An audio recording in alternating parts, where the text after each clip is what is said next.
बैठ जाओ बेटा, जहाँ सीट मिलती है बैठ जाओ। एक बार सभी बच्चे बैठ जाओ, जो वहाँ भी जल्दी आ जाओ। ऊपर है कोई बच्चा?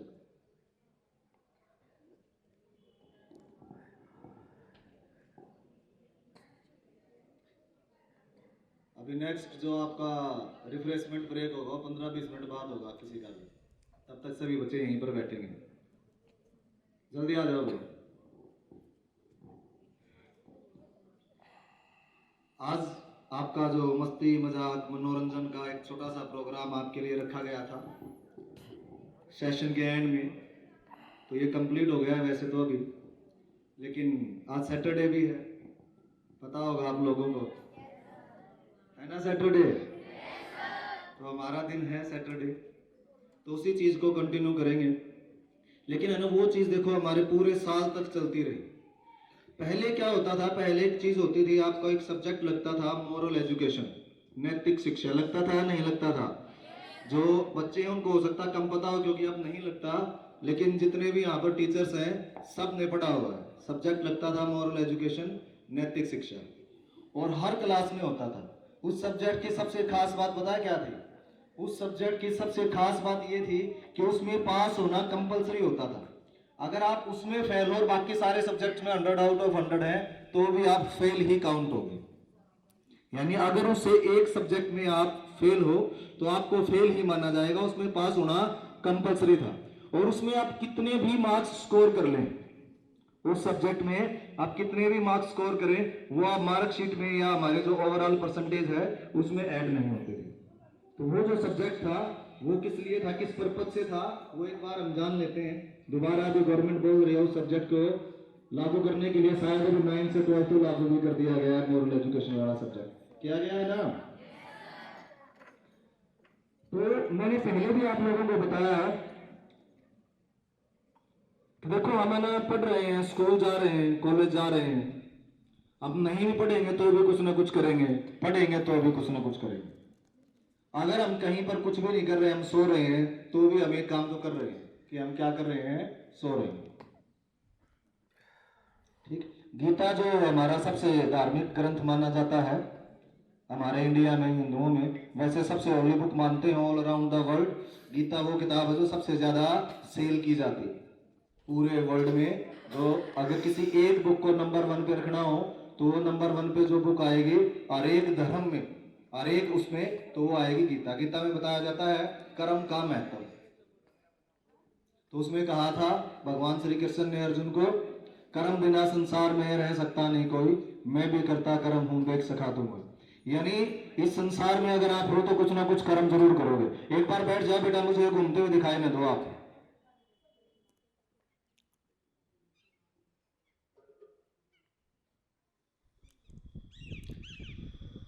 तो कर्म करना बहुत जरूरी होता है, कुछ ना कुछ आप जरूर करोगे, वो भी एक कर्म। आप सो रहे हो तो भी एक कर्म कर रहे हो कि आप सो रहे हो।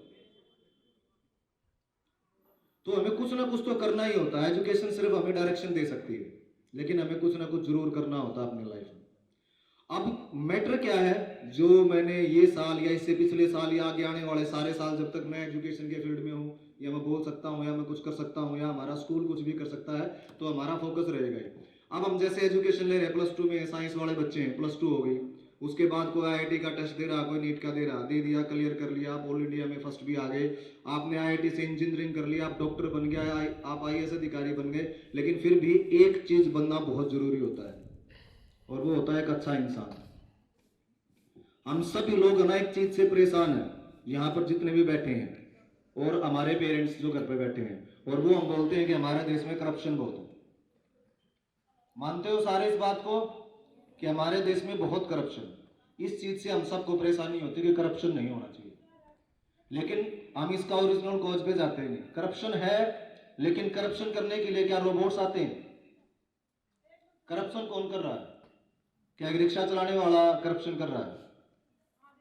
क्या एक अनपढ़ व्यक्ति जो अपने खेत में हल जोत रहा है, जिसने बेचारे ने कभी एजुकेशन नहीं ली, स्कूल में नहीं गया, ठीक है, जो मजदूरी कर रहा है, क्या वो करप्शन कर रहा है?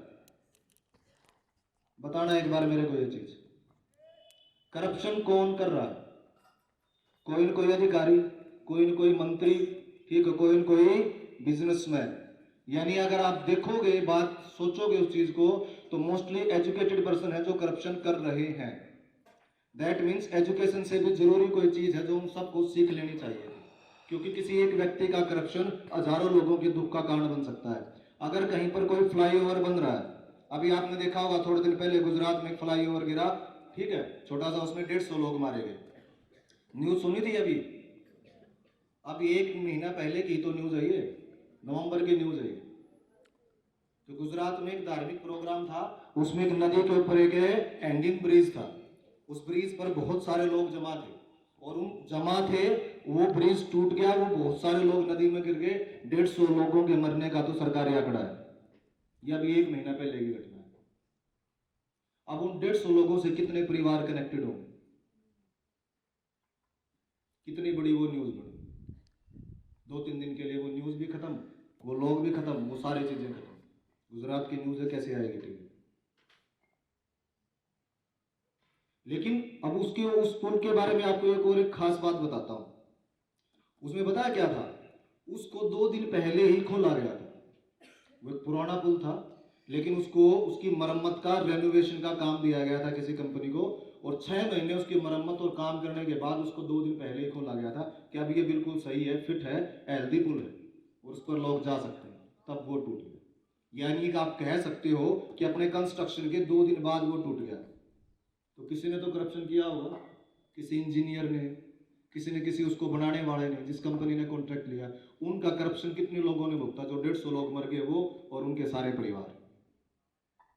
दैट मीन्स वो लोग अफसर थे, अधिकारी थे, बिजनेसमैन थे, ठीक है, इंजीनियर थे, जूनियर इंजीनियर थे, वो सभी थे, लेकिन वो एक चीज भूल गए थे, एक चीज नहीं बन पाए वो, बाकी सब बन गए, पैसे बहुत कमाए उन्होंने, वो अच्छे इंसान नहीं बन पाए।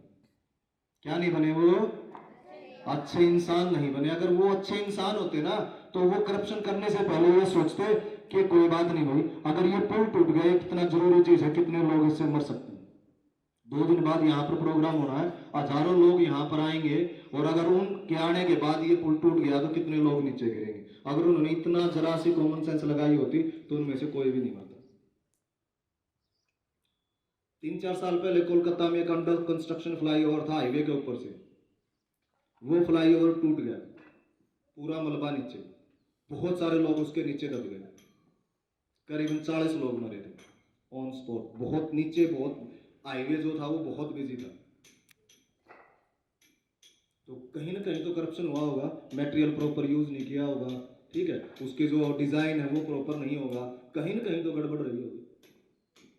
तो मेरी है ना हमेशा ये कोशिश रही है, फर्स्ट डे जब से मैंने पढ़ाना शुरू किया है और आज तक, और जब तक हम पढ़ाएंगे इस स्कूल में, ये कोशिश रहेगी, क्योंकि हम कोशिश कर सकते हैं, रिजल्ट देना आपकी जिम्मेवारी है।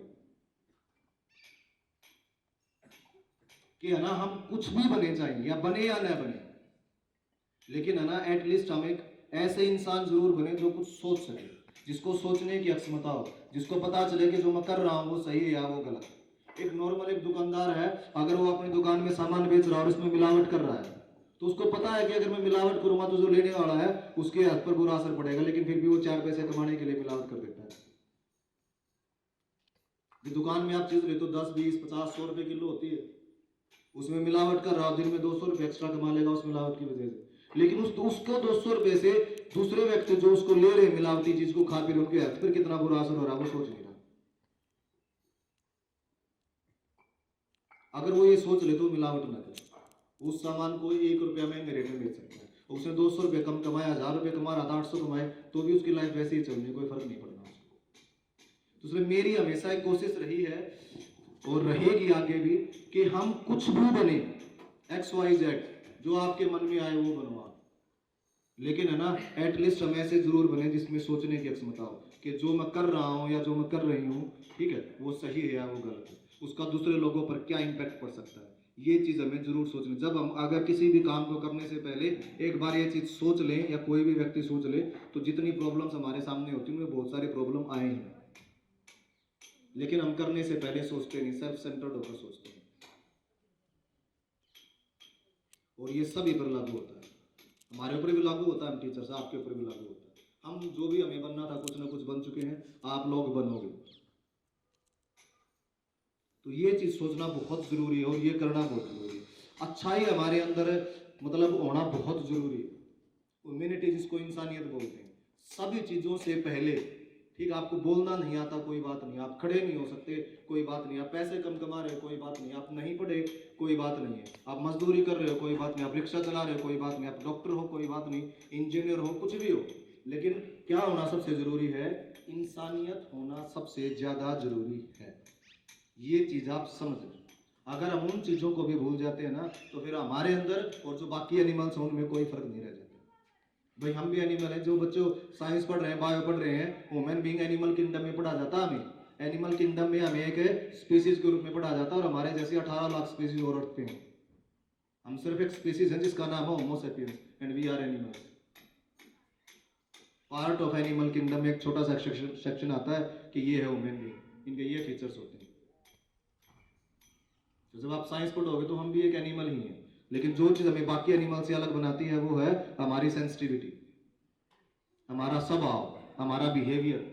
बाकी तो दिमाग उनमें भी है, लीवर, किडनी, फेफड़े, सांस वो भी लेते हैं, डाइजेस्टिव सिस्टम सब में, हाथ पैर सबके पास, हेयर्स, ठीक है। बोलना उनका साउंड अलग है, हमारा साउंड अलग है, लेकिन बोलते वो भी।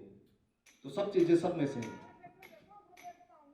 तो ये चीज़ है जो हमें बाकी सबसे अलग करती है, और जब हम इस चीज़ को खो देते हैं तो इसका मतलब हमारे पास कुछ नहीं बचा, हम अब एक जानवर। लेकिन अगर हम ये करते हैं तो हमारे आगे एक वर्ड जुड़ जाता है, सिविलाइज्ड वर्ड जुड़ जाता है। यानी बाकी एनिमल्स में और हमारे अंदर डिफरेंस है, वी आर सिविलाइज्ड एनिमल। क्या है? हम सिविलाइज्ड एनिमल। लेकिन वो जो सिविलाइजेशन है ना, ठीक है, उसको सीख लेना बहुत जरूरी है।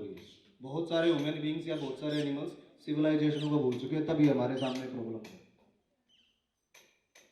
और वो चीज़ अगर आप लोग सोचो तो बड़ा अच्छा। उसी चीज़ के लिए मैं आपको हर सैटरडे को कोशिश करता हूँ कि आप कुछ न कुछ पारिवारिक मूल्य, समाज के प्रति हमारी जिम्मेवारियाँ, उनको समझो। एटलीस्ट आप उसको सुन रहे हो, सुनने से आपको पता लग रहा है, आप अपनी लाइफ में उसको अप्लाई करवाओगे या नहीं करोगे। या कभी न कभी एक इवेंट आएगा जब आपको सोचोगे कि ऐसा होना चाहिए था। एक छोटी सी चीज़ होती है, मैंने एक बार है ना एक सेमिनार अटेंड किया था, वहाँ पर एक मोटिवेशनल स्पीकर था, ठीक है। उसने एक क्वेश्चन पूछा था, ठीक है। एक नॉर्मल सा एक स्टेटमेंट है, नॉलेज इज पावर। सुना होगा सबने, सुना है नहीं? पर सुना है। ज्ञान जो है वो क्या है? ताकत की तरह होता है, नॉलेज इज पावर। उसने इस चीज को डिनाई कर दिया, नॉलेज इज नॉट पावर। वहां पर कोई 700-800 लोग रहे होंगे उस सेमिनार में, ठीक है। वो बोला, मतलब उसने एक स्क्रीन पे दिखाया, उस पे आया नॉलेज इज पावर। तो उसने पूछा लोगों से, क्या नॉलेज इज पावर है? क्या ज्ञान होना मतलब एक ताकत की निशानी है? सबने कहा, क्योंकि ये पढ़ा जाता है, ठीक है, कि नॉलेज इज ए पावर, ये पढ़ी जाती है, बात मानी जाती है। लेकिन उसने कहा, मैं अगर इसको मना कर दूं तो सभी लोग हैरान थे। लेकिन मेरे सामने वाला है या तो कुछ ना कुछ तो कहेगा, तभी तो ये यहाँ पर खड़ा है। तो नॉलेज इज पावर में उसने कहा, knowledge is not power, use of knowledge is power. अगर हम नॉलेज का इस्तेमाल करते हैं तो पावर है। नॉलेज तो बता नहीं क्या किस किस चीज़ की किसको किसको है, तो वो पावर नहीं है। उसने एक एग्जांपल दिया था, एक सिगरेट का पैकेट है, उसके ऊपर बहुत बड़े बड़े अक्षरों में लिखा हुआ है कि सिगरेट, तंबाकू के सेवन से कैंसर होता है। क्या सबको नॉलेज है इस बात की? जिसको नहीं है उसको भी पैकेट पे लिख के दिया जाता है, और इतना बड़ा डायग्राम उसके ऊपर बना होता है कि इससे कैंसर होता है। फिर भी हजारों लोग सिगरेट से हर साल कैंसर की वजह, सिगरेट पीने की वजह से जो कैंसर होता है, बीड़ी पीने की वजह से कैंसर होता है, उससे हर साल हजारों लोग मरते हैं। उनको नॉलेज थी कि इस चीज से कैंसर हो सकता है, लेकिन फिर भी उन्होंने उस चीज को उसको पिया। मतलब उनको नॉलेज होगी, लेकिन उस नॉलेज को उन्होंने इस्तेमाल नहीं किया। तो जो आपको जानकारी है, अगर आप उसका इस्तेमाल करते हो तो पावर। अगर आपके पास जानकारी है, अच्छी बुरी जो भी है, अगर आप उसका यूज करते हो तो पावर, यूज नहीं करते हो तो पावर नहीं। ऐसे तो पता नहीं किसको किसको, क्योंकि नॉलेज तो पूरे फोन में भरी पड़ी। आप कुछ भी चीज जानना चाहोगे आज के टाइम आपको फोन से पता लग जाएगा। वैसे आज मैं स्टोरी सुनाना चाहता था, ले लेता हूँ इस चीज के लिए, ले लो सर 15 मिनट और, थैंक यू। ले लें 15 मिनट और। उस तरफ से यस आया, इस तरफ से साउंड ही नहीं आया। ये सारे कान पकड़ लो, ये जो इस तरफ बैठे हैं ना, ये सारे कान पकड़ो, इनकी तरफ से कोई साउंड नहीं है। रेड मैट पे हो जो इस तरफ बैठे हैं। हाँ बताओ, ले लो 15 मिनट और। देखो, power of punishment. This is what we call power of punishment.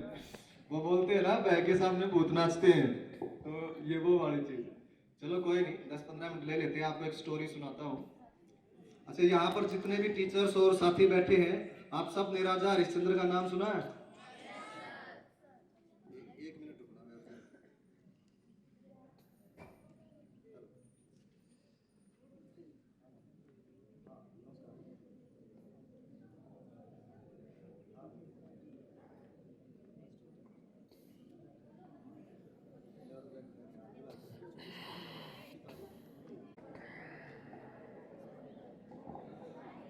अभी मैंने कुछ पूछा था 2 मिनट पहले आपसे, इसमें सभी स्टाफ मेंबर्स में इंक्लूड है और सारे बच्चे भी। हरिश्चंद्र का नाम किसने किसने सुना है? ये बोलते हैं ना कि तू हरिश्चंद्र की औलाद है, घना साची बोल रहा है। ठीक है, तो ये किसने किसने सुना है? वैसे पहले वो होते थे ना, शाम हुआ करते, अभी हरियाणवी कल्चर में, उनमें हरिश्चंद्र के बारे में काफी रागनियां और वो चीजें थी। अब वो भी खत्म हो गए और आप टीवी पर या यूट्यूब पर ये चीजें देखोगे नहीं, क्योंकि ये चीजें देखना आप पसंद नहीं करते। तो मैं आज आपको उस हरिश्चंद्र की स्टोरी सुनाना चाहता हूँ। जाने आप हरिश्चंद्र कौन था। और थोड़ी देर के लिए ना आप एक दूसरे से बात करना बंद करके इस तरफ ध्यान दे लें, बस थोड़ी देर के लिए सुनोगे, और अगर थोड़ा सा भी सोचोगे तो पता चलेगा कि मतलब आज भी अगर हम उन्हें याद करते हैं तो वो कितने बड़ी हस्ती रहे होंगे, या उनके डेडिकेशन में कितने बड़े त्याग करे होंगे। मैं आज आपको बताता हूँ, आप सुनो। अब हरिश्चंद्र कौन थे, पहले उनका इंट्रोडक्शन ले लेते हैं। हरिश्चंद्र राम के भी पूर्वज थे, यानी राम के ही वंश में कई पीढ़ी पहले हुए थे।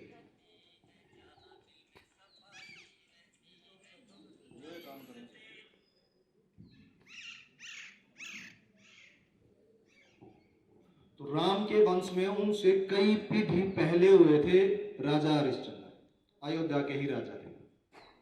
उनका एक लड़का था जिसका नाम था रोहतास। उनकी पत्नी का नाम अभी मेरे को ध्यान नहीं आ रहा, चलो आ जाएगा नाम ध्यान। तारा। तारा छोड़ो, कोई नहीं, आ जाएगा शायद यही हो, कोई नहीं, मेरे को अभी माइंड में नहीं आ रहा, फिर बता देना, छोड़ो उस चीज।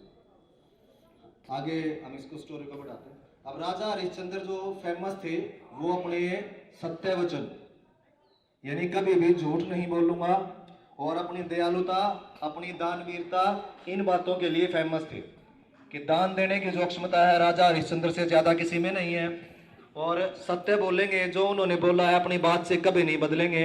तो ये चीजें मतलब हरिश्चंद्र जी जो है उनकी स्पेशलिटी थी। एक बार क्या हुआ, देवताओं की सभा चल रही थी स्वर्ग लोक में, इंद्र और भी बहुत सारे देवता थे। तो इंद्र ने वहां पर एक प्रश्न पूछा, वहां पर विश्वामित्र मुनि भी गए हुए थे, ऋषि थे। तो इंद्र ने वहां पर प्रश्न पूछा कि भाई इस दुनिया में सबसे बड़ा दानवीर कौन है पूरी दुनिया में? तो सभी देवताओं ने और खुद विश्वामित्र ने कहा कि महाराज आपसे बड़ा दानवीर कौन है? सबसे बड़े दानवीर आप हो, जो लोगों को वर्षा देते हो, अन्न देते हो, पूरी दुनिया आपकी वजह से ही चल रही है, तो सबसे बड़े दानवीर आप हो। इंद्र बड़ा खुश हुआ। स्वर्ग में राजा थे तो राजा को अपनी बड़ाई सुनकर अच्छा लगता, तो उसे बड़ा अच्छा लगा, वो बड़ा खुश हुआ। लेकिन नारद ऋषि भी वहां थे, और नारद ऋषि ने उनसे कहा, नहीं महाराज, महर्षि विश्वामित्र का कथन सत्य नहीं है। इस दुनिया में सबसे बड़े दानवीर आप नहीं हैं। इस दुनिया में सबसे बड़ा जो दानवीर है वो राजा हरिश्चंद्र है, जो इस टाइम अयोध्या में राज्य करता है। जैसे ही ये बात इंद्र ने सुनी, उसके पैर तले से जमीन से रखी और उसका चेहरा उतर गया, क्योंकि वो नारद को कुछ नहीं कह सकता था। नारद तो ये बात बोलकर वहां से चले गए, लेकिन इंद्र को बहुत दुख हुआ इस बात से कि मेरे से भी बड़ा दानवीर कैसे हो सकता है, और इतने लोगों के सामने कैसे कह दिया नारद ने कि भाई सबसे बड़ा दानवीर हरिश्चंद्र। कौन है हरिश्चंद्र, क्या है? तो उसने विश्वामित्र को कहा, महाराज आपका कथन, फिर आपने मेरे को झूठ बोला। विश्वामित्र ने कहा, नहीं। बोला ना, क्या है? बोला वो एक धरती का छोटा सा इंसान है, वो दानवीर नहीं हो सकता, सबसे बड़े दानवीर आप ही। मैं साबित कर दूंगा नारद को कि वो दानवीर नहीं है, मेरा कथन कभी भी झूठ नहीं हो सकता। ठीक है, उसने उसको बहुत सारे वादे किए, प्रॉमिस किए, तूने आप शांत रहो, मैं उसको साबित कर दूंगा कि वो दानवीर नहीं है। ये कह के विश्वामित्र जी वहां से चले गए। और विश्वामित्र जी बहुत पहुंचे हुए थे, बहुत सारी सिद्धियां थी, बहुत ज्यादा शक्तियां थी, आप इंग्लिश में कहो तो बहुत ज्यादा पावर्स थी उनके पास। जैसे वो अपनी कुटिया में पहुंचे, उन्होंने वहां पर जाकर अपनी जो पावर्स थी, माया जिसको हम बोल सकते हैं, मैजिक बोल सकते हो आप उसको, तो उनको बुलाया और उसने अपनी माया से, अपने मैजिक से राजा हरिश्चंद्र सो रहे थे, उनको सोते हुए एक स्वप्न दिखलाया, सपना, ड्रीम। और सपने में राजा हरिश्चंद्र जी क्या देखते हैं कि उन्होंने किसी ऋषि को अपना सारा राज्य दान कर दिया। सपने में महाराज हरिश्चंद्र एक ऋषि को अपना सारा राज्य दान कर देते हैं, सपने में, हकीकत में नहीं। तो ये सपना उन्होंने देख लिया। सपना देखने के बाद उनकी आंख खुली, सुबह आंख खुलते उन्होंने अपनी पत्नी को जगाया और उसको बोला कि मैंने है ना ऐसा ऐसा स्वप्न देखा कि मैंने किसी को अपना सारा राज्य दान कर दिया। तो उसकी पत्नी ने कहा, कोई नहीं महाराज, ये तो सपना था, ठीक है, सपने सच थोड़े होते हैं, आपने सपने में कर दिया पर नहीं, मेरे लिए सपना उतना ही सच है जितना हकीकत। दान कर दिया तो कर दिया, आज से राज्य मेरा नहीं है, क्योंकि मैंने पूरा राज्य दान कर दिया किसी ऋषि को। अब मैं उस ऋषि को ढूंढूंगा कि मैंने किसको दान दिया। अब मैंने जो चीज सपने में दान की या मैंने हकीकत में की, मेरे लिए दोनों बात बराबर है, लेकिन ये वस्तु, ये पूरा राज्य में दान कर चुका हूं, अब मुझे उस ऋषि को ढूंढना है। उसने अपनी पत्नी को समझा दिया, उसकी पत्नी उसकी बात मानती थी, तो उसने कहा ठीक है महाराज, ढूंढो आप। तो उसने सुबह ही, जैसे अनाउंसमेंट करवाते माइक से होती है, पहले उसके लिए लोग होते, तो उसने अपने टीम को बुलाया, उसने कहा कि ऐसे ऐसे एक ऋषि को मैंने सपने में राज्य दान किया है और पूरे राज्य में और दूर दूर तक ये खबर भिजवा दो कि भाई जिसको सपने में दान किया था हरिश्चंद्र ने, हरिश्चंद्र अपना राज्य उस ऋषि को देना चाहते हैं और पूरी प्रजा, मतलब हरिश्चंद्र अपना राज्य उसको दे देंगे और अब से इस अयोध्या का जो राजा है वो ऋषि होगा, वो ऋषि की मर्जी है, ये कैसे चलेगा। तो ये पूरे राज्य में ये खबर फैला दी गई कि सपने में महाराज हरिश्चंद्र ने अपना राज्य दान कर दिया और उसने अपने गुप्तचरों को भेजा, डिस्क्रिप्शन बता दिया कि वो ऋषि देखने में ऐसा ऐसा था, उसको ढूंढ कर लेके आओ। अब विश्वामित्र ने ये काम किया था अपने मैजिक से, तो विश्वामित्र खुद ही उसी दिन राज्य में ये काम उसने सुबह उठते ही कर दिया था। थोड़ी देर बाद उसके सभा में जब वो अपने मंत्रियों को बता रहा था कि अब से राज्य ऐसे चलेगा, मैंने दान कर दिया, अब से मैं राजा नहीं, तो ये बात वो अपने जो सभापति थे, मंत्री थे, उनको समझा रहा था। इतनी देर में वहां पर विश्वामित्र जी आ गए। विश्वामित्र जी को देखते ही पहचान गए, तो वो ऋषि जिसको मैंने सपने में राज्य दान किया था। तो तुरंत हरिश्चंद्र ने दौड़कर उसके पैर पकड़ लिए, कहा महाराज मैं तो आपको ही ढूंढ रहा था, ठीक है, मैंने पूरा राज्य आपको दान कर दिया था, बोला मुझे पता है, इसलिए मैं अपना राज्य ही तुझसे लेने के लिए आया, ठीक है, कि क्या पता तू सपने में तूने मुझे दान किया था, क्या पता तू उसको माने या न माने। नहीं महाराज, मैंने दान कर दिया तो कर दिया, ये राज्य आपका है, मैं राज्य आपको दान देता। और वो ऐसा बोल के उसको सिंहासन पर बैठा देता है। तो जब वो उसको सिंहासन पर बैठाता है तो वो उसको कहता है कि मैं एक ब्राह्मण हूं, मैं एक ऋषि हूं, और दान के साथ एक चीज होती है जिसको बोलते हैं दक्षिणा। सुना होगा आपने, दान दक्षिणा पूरा शब्द होता है। जब हम कोई चीज दान करते हैं तो उसके साथ दक्षिणा दी जाती है, जो कैश में होती है, यानी वो मनी में होती है। दान तो हम कपड़े कर सकते हैं और खाने पीने की चीज कर सकते हैं, कोई मकान दे सकते हैं, कोई एनिमल दे सकते हैं, दान कुछ भी दिया जा सकता है। लेकिन दान के साथ एक चीज होती है दक्षिणा, जो कि करेंसी की फॉर्म में होती है, पैसे ही होते हैं। तो उनके बोला ये दान है ना अधूरा है, ठीक है, तूने मेरे को दक्षिणा तो दी नहीं, तो दान अधूरा है, तू झूठा है, मतलब तू अपना वचन को। बोला नहीं, उसने अपने सैनिक को दान दिया कि राजकोष से 1000 स्वर्ण मुद्राएं लाके महर्षि को दो दक्षिणा के रूप में। वो जैसे ही उसका सेवक मुद्राएं लेने के लिए जाने लगा, महर्षि बड़े लाउड साउंड में हंसे और उसने कहा वाह महाराज, आपने मेरे को बेवकूफ समझ लिया। बोला क्या हुआ, मैंने क्या आपकी कोई अवज्ञा कर दी। बोला नहीं अवज्ञा, बोले आपने पूरा राज्य मेरे को दान कर दिया, तो इस राज्य में जो भी चीजें, इसका राजकोष सब कुछ तो मेरा ही होगा, मेरी ही चीज में से आप मेरे को ही दक्षिणा दोगे, ये कहाँ का न्याय है। आप मेरे ही राजकोष से मुझे ही दक्षिणा दोगे, ये कहाँ का न्याय है, ये तो अन्याय है, ये दक्षिणा आपको फलेगी नहीं। तो ये बात होते है, इसका मतलब पूरा राज्य उसका, तो जो भी कुछ था सब कुछ उसका हो गया, हरिश्चंद्र के पास कुछ नहीं बचा। तो हरिश्चंद्र ने कहा महाराज फिर अभी मेरे पास कुछ भी नहीं है, लेकिन मैंने बोला था, मेरे मुख से निकला 1000 स्वर्ण मुद्रा, वैसे दक्षिणा के रूप में वो 1 स्वर्ण मुद्रा बोलता तो 1 ही देनी पड़ती उसको, लेकिन उसने 1000 बोल दिया था। तो उसने कहा महाराज मुझे 1 महीने का समय दीजिए, मैं आपको दक्षिणा दे दूंगा और तभी आप ये दान को संपूर्ण मान ना। राजन 1 महीने से 1 मिनट भी ज्यादा नहीं मिलेगी आपको, और 1 महीने में भी अगर आपने मेरे को दक्षिणा नहीं दी तो आप मान लेना कि आप झूठे हो, आप वचन के कच्चे हो और आप मतलब जो इतना आपने ढिंढोरा पीट रखा है अपनी दानवीरता का, वो सब बातें झूठ। बोला नहीं, ऐसी नौबत नहीं आएगी, मैं आपको 1 महीने में ये जो मैंने दक्षिणा के लिए बोला मैं दे दूं। तो ये वचन देकर वो अपनी पत्नी और अपने लड़के को लेकर सारे गहने, क्योंकि वो तो उसके हो गए थे विश्वामित्र के, तो सारा राज्य छोड़कर वो वहां से निकल गए। वो 1-2 दिन तक घूमे और दूसरे राज्य में चले गए, क्योंकि वहां तो वो रह नहीं सकते थे, सभी लोग जानते थे ये हमारे राजा हरिश्चंद्र हैं। तो दूसरे राज्य में चले गए, वो चले गए वहां से काशी जी। और वहां जाकर उन्होंने क्या किया, मजदूरी तीनों ने, यानी वहां पर मेहनत मजदूरी दिन रात उन्होंने खूब काम किया। और महीने के आखिरी दिन उन्होंने वो 1000 स्वर्ण मुद्राएं इकट्ठी कर ली, बहुत मेहनत करके तीनों ने। अलग अलग जो भी उन्हें काम मिला, जैसा भी मिला वो करते रहे। और 1 महीने में उन्होंने पूरी मेहनत करके उन्होंने वो 1000 स्वर्ण मुद्राएं इकट्ठी कर ली। और हरिश्चंद्र बहुत खुश हुआ, जैसे कल देनी है, और आज उसने शाम को काउंट किया कि 1000 स्वर्ण मुद्राएं पूरी हो गई। उसने सोचा कि ठीक है, वो खुश हुआ कि कल है ना मैं यहाँ पर गंगा स्नान करूंगा काशी में, बनारस, तो और मैं कल महर्षि को ये 1000 स्वर्ण मुद्राएं दान कर दूंगा, और मेरा जो भार है, मतलब जो दक्षिणा मैंने अभी तक नहीं दी, और मेरा वचन पूरा हो जाएगा। ये उसने सोच लिया रात को। अब क्या होता है, जब वो गंगा स्नान के लिए जाते हैं वहां पर सुबह, तो उसकी 1000 स्वर्ण मुद्राओं की जो पोटली है वो गंगा नदी में गिर जाती है, जिसमें वो 1000 स्वर्ण मुद्राएं थी वो गंगा नदी में गिर जाती है। वो उनको खूब ढूंढते हैं, लेकिन उसको वो मिलती नहीं, क्योंकि वो काम किया था विश्वामित्र ने, अपनी माया से उनको गायब कर दिया, खत्म कर दिया कि 1000 स्वर्ण मुद्राएं, यानी वो चाहता था कि अपना वचन पूरा न कर पाए, तो उसको वो 1000 स्वर्ण मुद्राएं नहीं मिली। जैसे वो ढूंढने के बाद बहुत दुखी हुआ और नदी से निकला, उसको बहुत दुख हुआ कि अब क्या करूं, वो तो चली गई और अभी थोड़ी देर में महर्षि आ जाएंगे, मैं उनको कैसे दूंगा। तो उसको बहुत ज्यादा चिंता होने लगी। तभी महर्षि प्रकट हो गए, उसको पता चल गया हाँ खो गई, मैंने जो किया था पूरा हो गया। बोले मेरे स्वर्ण मुद्राएं दे भाई, 1000 दक्षिणा तूने आज देने के लिए बोला था। तो हरिश्चंद्र जी बोले कि ऐसे ऐसे नदी में गिर गई। बोला झूठ बोल रहा है, उसको बहुत सुना। बोला नहीं महाराज, आज सूर्यास्त तक का समय मेरे पास है, मैं आपको 1000 स्वर्ण मुद्राएं दूंगा, क्योंकि वो 30वां दिन था कि सूर्यास्त होगा तब दिन खत्म होगा, मैं किसी भी कीमत पर आपको आज ही दक्षिणा दूंगा, 1000 स्वर्ण मुद्राएं दूंगा। ये बात कहकर वो ठीक है, बोला मैं शाम तक इंतजार करता हूँ, सूर्यास्त से पहले अगर तूने नहीं दी तो मान जाना, क्योंकि उसको तो प्रूव करना था कि ये झूठा है, दानवीर नहीं है, दान करने की क्षमता नहीं, ये प्रूव करना था उसको।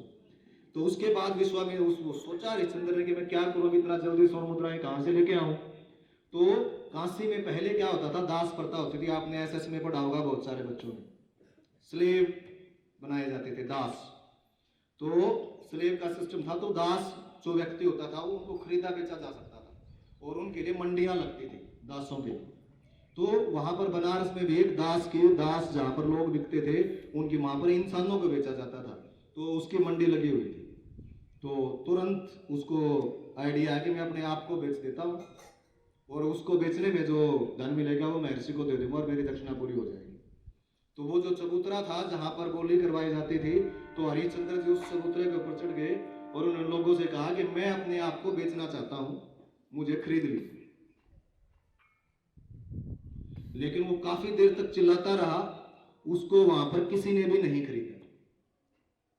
जब हरिश्चंद्र को किसी ने नहीं खरीदा तो उसकी पत्नी को बड़ा दुख हुआ देख के ये चीज पूरी प्रोसेस। तो उसकी पत्नी भी वहां पर आ गई, और उसकी पत्नी ने भी कहा कि मुझे खरीद लीजिए, अपने घर के काम में एक दास काजी बन जाऊंगे, मैं मुझे खरीद लीजिए।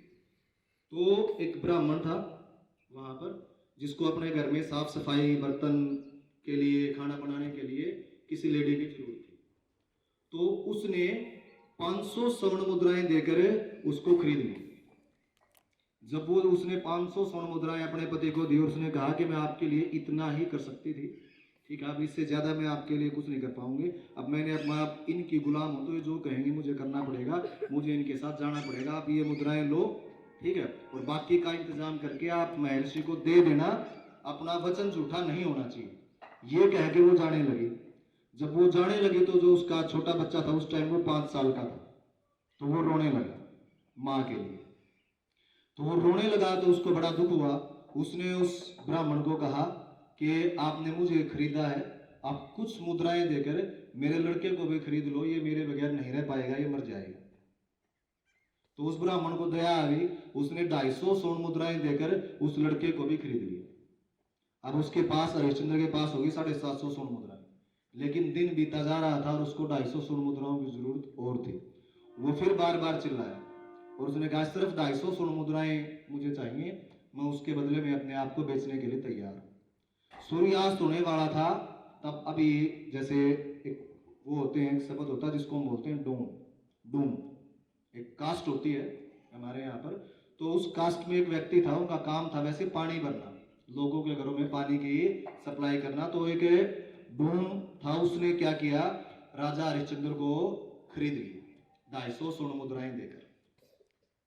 तीनों यानी परिवार के सदस्य थे, उन्होंने अपने आप को बेच दिया और हरिश्चंद्र के पास अब वापस से कितनी मुद्राएं इकट्ठी हो गई, 1000। जैसे उसके पास 1000 स्वर्ण मुद्राएं इकट्ठी हुई, सूर्यास्त होने वाला था, फिर से विश्वामित्र जी आ गए। तो हरिश्चंद्र ने उसको कहा, लो महाराज आपकी 1000 स्वर्ण मुद्रा मेरी दक्षिणा पूरी होगी, मैंने जो आपको वचन दिया था मेरा वचन पूरा हो गया। विश्वामित्र ने ले ली वो 1000 स्वर्ण मुद्राएं, उसकी दक्षिणा पूरी होगी, वो वहां से चले गए। उसके बाद कुछ नहीं हुआ। लेकिन क्या हुआ, अब उसकी पत्नी बिक गई, उसका बच्चा बिक गया, वो ऋषि के वो जो ब्राह्मण था उसके साथ चले गए। वो जो डोम था वो 2 काम करता था पैसे कमाने के लिए। दिन में काम होता था लोगों के घर में पानी पहुंचाना, जैसे अब अपने यहाँ पर कैंपर आता है, और उसका रात का काम था, उसने एक शमशान घाट को लिया हुआ था। जैसे हम ठेके पे ले लेते हैं ना किसी चीज को, तो शमशान घाट को किराए पर लिया हुआ था। और वो शमशान घाट, काशी में शमशान घाट वहां पर बहुत बड़े होते हैं। वहां पर आपको पता होगा, पर घर वालों से पूछोगे तो समझाएंगे। ये माना जाता है कि अगर अंतिम संस्कार काशी में हो तो भगवान शिव के शरण में या उसके चरणों में जगह मिलती है। तो काशी में अंतिम संस्कार को सबसे पवित्र माना जाता पूरी दुनिया में। तो वो जो शमशान घाट था काशी में, उसका जो कॉन्ट्रैक्ट था कि यहाँ पर अगर कोई मुर्दा जलाया जाएगा तो उसके लिए टैक्स वसूला जाता था। वो टैक्स वसूलने का जो कॉन्ट्रैक्ट था वो उसी के पास था, डोम के पास था। तो उसने हरिश्चंद्र की क्या ड्यूटी लगाई कि दिन में तो इन लोगों के घर पे पानी भरना है और रात को यहाँ शमशान घाट में पहरा देना है कि कोई भी मुर्दा बगैर करके न जले।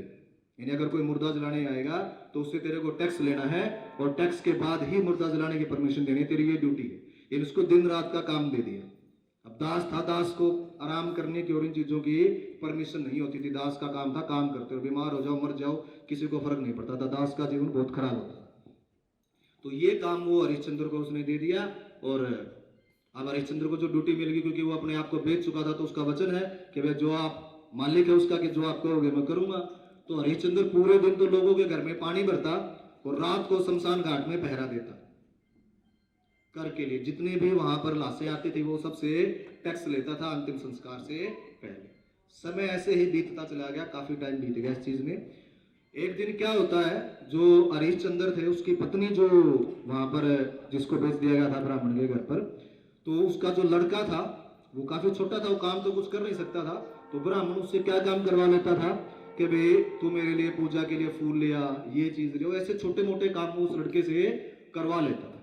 तो वो लड़का बाग में फूल लेने के लिए गया हुआ, और जब वो फूल लेने के लिए गया हुआ था तो वहां पर कोई सांप था जो छोटे बच्चे ने नहीं देखा, उसको नहीं पता था, और उस सांप ने उस बच्चे को डस लिया। आसपास कोई था नहीं, सुबह का समय था, वो बच्चा सांप ने डस लिया तो उसको किसी ने संभाला नहीं। थोड़ी देर के बाद सांप डसने की वजह से उस बच्चे की मौत हो जाती है। यानी राजा हरिश्चंद्र का जो लड़का था उसकी मौत हो जाती है। मौत होने के बाद जब लोग उसको देखते हैं तो वो जाकर बताते हैं ब्राह्मण को, तुम्हारे घर पे जो छोटा बच्चा रहता था, वो जो औरत है, उसको सांप ने काट लिया और उसकी मौत हो गई। ये बात कहने के बाद वो उसकी जो माँ थी वो भाग के वहां पर आती है कि मेरा बच्चे की मौत हो गई। तो उसको देखकर बहुत रोती है कि अब मैं क्या करूं, तू तो जो वंश है, ठीक है, उसका चिराग तो तू ही था, अब मैं मतलब क्या जवाब दूंगी अपने पूर्वजों को कि मैं वंश भी नहीं चला पाई उनका वंश, क्योंकि तेरे साथ खत्म हो जाऊंगा। अब राजा हरिश्चंद्र की कोई और औलाद तो है नहीं, तो पूरा वंश खत्म हो जाएगा, और वो दूसरा माँ भी थी, मेरे तो कोई संतान नहीं बची, अब कौन मुझे माँ कहेगा। इस तरह की बहुत सारी बातें वहां पर होती हैं और वो बहुत ज्यादा रोती है, बहुत ज्यादा दुखी होती है। लेकिन दुख में भी संभालना अपने आप को, ये बहुत जरूरी होता है, क्योंकि वो बच्चा मर गया था तो उसका अंतिम संस्कार भी उसको करना था। तो वो अपने बच्चे को उठाती है और उसको अंतिम संस्कार के लिए लेके जाती है।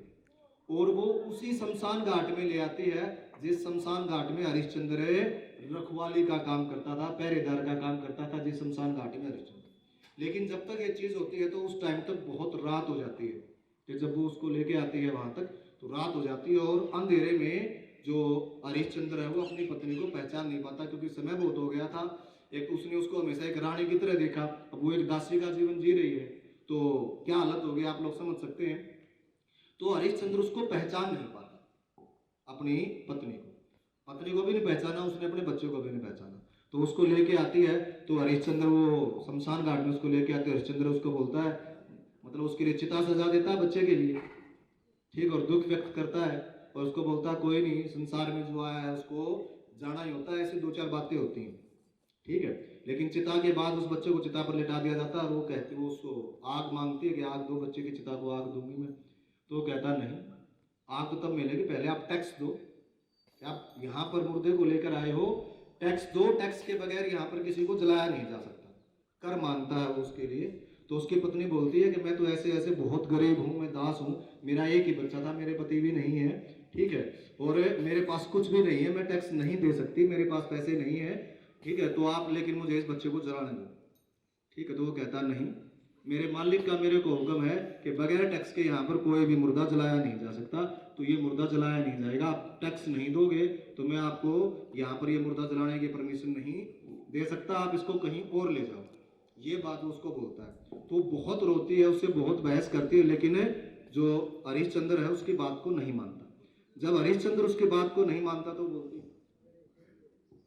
9th क्लास वाले लड़के चले जाओगे, 9th क्लास वाले लड़के जाओ।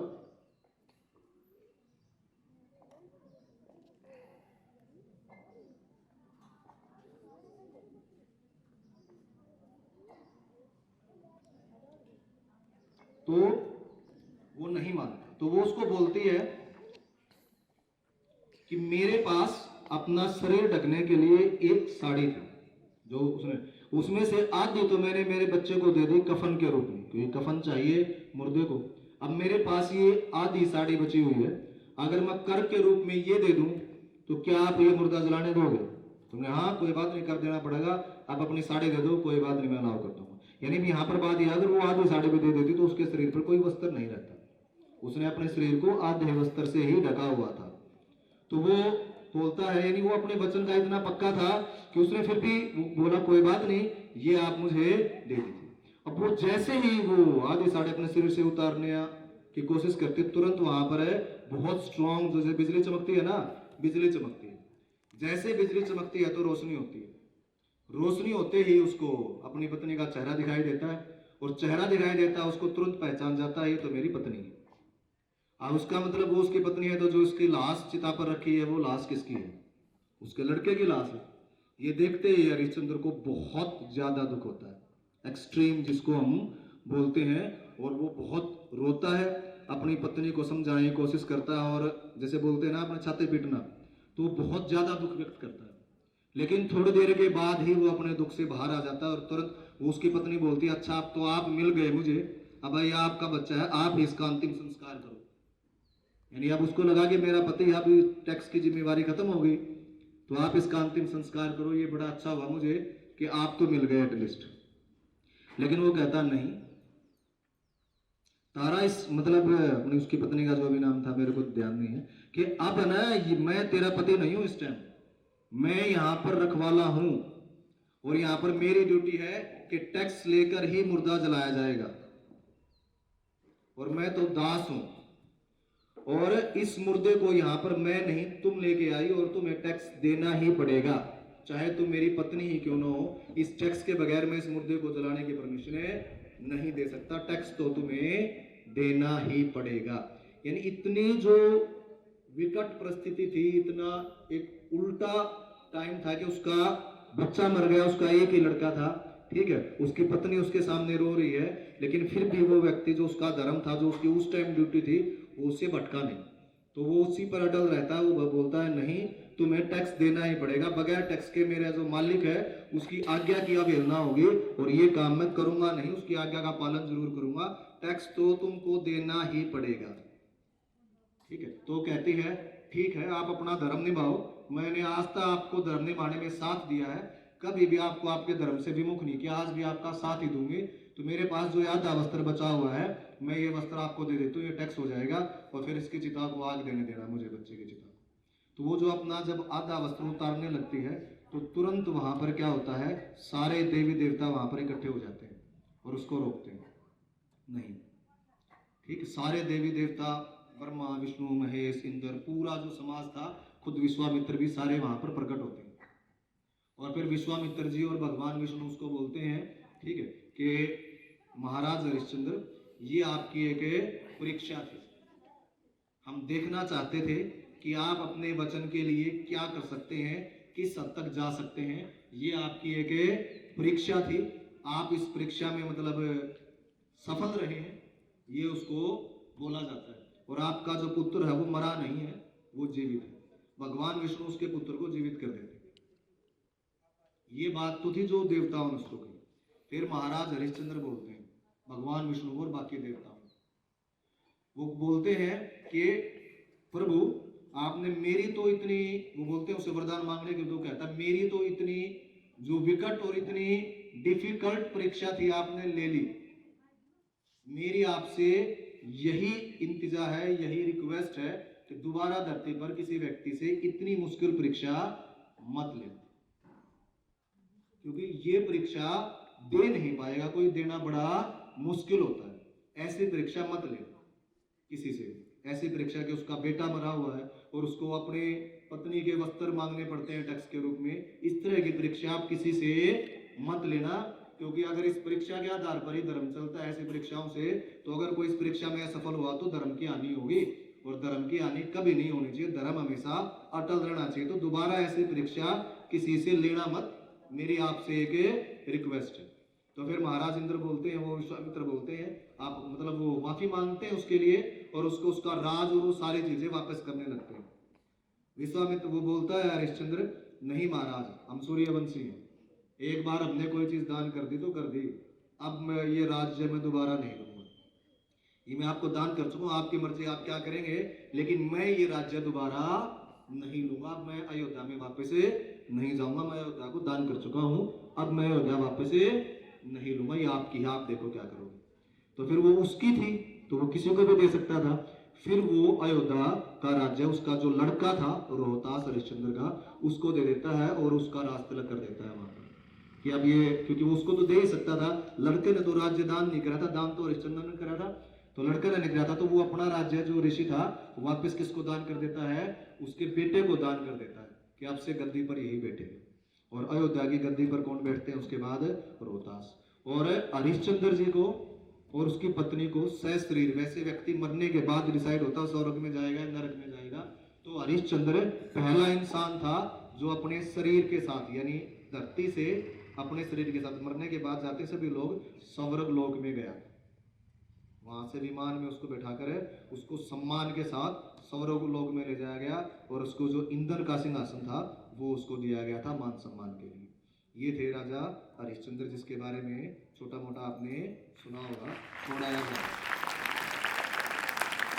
अब इसमें जो सुनने और समझने की बात है हमारे लिए, देखो परिस्थिति कितनी भी बुरी हो सकती है, कैलकुलेशंस नहीं होती, इसलिए मैंने आपको एक चीज बताई थी आज जब मैं सबसे पहले बार आया था, कि जो समय बीत जाता है वही अच्छा होता है, उसमें कुछ भी हुआ वो अच्छा या बुरा, क्योंकि आगे परिस्थितियां कैसी होंगी हम कुछ नहीं कह सकते, जीवन जो है या जो लाइफ है वो अनप्रेडिक्टेबल है, उसमें आप अनुमान नहीं लगा सकते कब कहाँ क्या हो रहे कैसे हो जाए, ठीक। तो इसलिए हमारा जो समय बीत चुका है वो बड़ा अच्छा होता है, उसमें कुछ भी हुआ, और आने वाला समय भी हम कोशिश करते हैं अच्छा ही हो।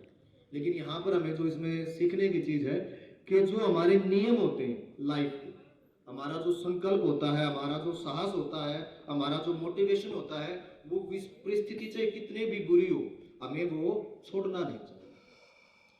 समस्याएं असलियत में तब आती हैं जब परिस्थिति के साथ हम अपने आप को बदल लेते हैं, और हमारे अंदर अगर कोई अच्छाई है, ठीक है, तो उस चीज को हम छोड़ देते हैं। कई बार हम क्या करते हैं, इसने मेरे साथ बुरा करा, अच्छा मैं भी नुए करूंगा, तो ये जो चीज होती है कि भाई बुरा किया, किसी ने आपके साथ बुरा किया, वो उसकी फितरत है, आपको बुरा लगाने के उसने ये काम किया, उसको नहीं करना चाहिए था। तो अगर आप भी वैसा ही करोगे तो आप जिस चीज से नफरत करते हो आप एक्चुअल में वैसे ही बन रहे हो। अगर किसी ने मेरे को गाली दी, मेरे को बहुत बुरा लगा इसने मेरे को क्यों गाली दी, मैंने रिटर्न में उसको गाली दी। तो जिस चीज से मैं नफरत कर रहा था, गाली से मैं नफरत कर रहा था कि गाली देना बहुत बुरी बात है, क्यों दी इसने मेरे को, मैं जैसे मैंने गाली दी मैं भी वही बन गया जिस चीज से मेरे को खुद को नफरत थी। जिस चीज से मैं खुद नफरत करता था मैं वही बन गया हूं जैसे मैंने उसको गाली दी। तो जो अपने इंस्टिंक्ट है, अपने जो करेक्टराइजेशन है, उसको नहीं छोड़ना चाहिए। और अगर उसमें कुछ कमियां हैं तो उसको हमेशा क्या करना चाहिए, इंप्रूव करना चाहिए। बुराई जो है, बुराई हमेशा अपने पास खींचती है, और जो शिक्षा होती है, शिक्षा ही वो माध्यम होता है जिससे हम अच्छे और बुरे को